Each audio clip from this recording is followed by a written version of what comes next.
एक बार की बात है, बहुत दूर से संगत आई थी। महाराज जी का दर्शन करने की प्रतीक्षा कर रही थी और एक लंबा समय बीत चुका था। तभी भैया बाहर आए। उन्होंने आकर कहा, हो सकता है आज गुरु महाराज जी के दर्शन आपको प्राप्त ना हो, क्योंकि वे आज बहुत व्यस्त हैं। यह सुनना था कि संगत फूट फूट कर रोने लगी। जिनका दर्शन करने वे इतनी दूर से चलकर आए थे, उनका ही दर्शन नहीं मिलेगा। तभी एक गुरु बहन ने रोते रोते एक भजन गाना शुरू कर दिया। तेरे दरस दाही है शौक सानू, एक वार तू देने दीदार आजा। असी प्यासे तेरे दीद देहा, साडी प्यास बुझाने दातार आजा। साडी प्यास बुझाने दातार आजा। हे प्रभु, हे गुरुदेव, हम बहुत दूर से आए हैं प्रभु, केवल आपके दर्शनों की प्यास है। एक बार बाहर आ जाइए महाराज जी, एक बार अपनी झलक दिखा दीजिए महाराज जी, बस एक बार अपनी झलक दिखा दीजिए।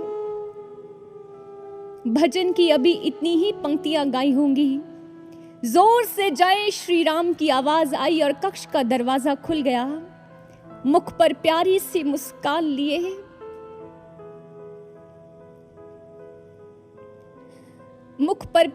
मुस्कान लिए महाराज जी बाहर आ गए और झूले पर बैठ गए।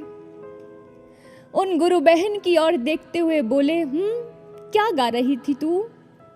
उन गुरु बहन ने पूरा भजन सुनाया। गुरु महाराज जी ने सारी संगत को अपने दर्शनों का प्रसाद दिया। इस बात को 6 से 7 साल बीत गए।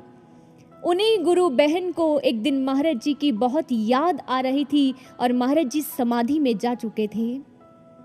सुबह से लेकर न जाने कितनी बार ये पूछ चुकी थी महाराज जी से, महाराज जी कब आओगे, महाराज जी कब आओगे। रात्रि में दिव्य स्वप्न में महाराज जी आए।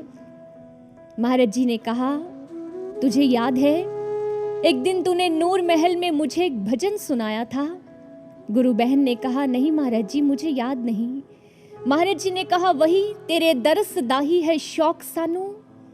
उसने कहा, महाराज जी आपको अब भी याद है ये भजन? महाराज जी ने कहा, याद है, सुना तो। गुरु बहन ने पूरा भजन सुनाया। उनका स्वप्न टूट गया, नींद खुल गई।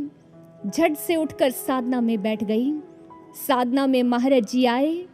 महाराज जी ने कहा, याद है ना उस दिन कितने भावों से मुझे पुकारा था, मैं स्वयं को रोक नहीं पाया और मुझे कक्ष से बाहर आना पड़ा तुम्हें दर्शन देने, याद है?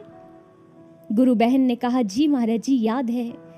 महाराज जी ने कहा, सभी से कह देना पूरी शिद्दत और तड़प से मुझे पुकारेंगे तो इस बार भी मैं स्वयं को रोक नहीं पाऊंगा और मुझे समाधि से लौटना होगा, तुम्हें दर्शन देने के लिए मुझे आना होगा।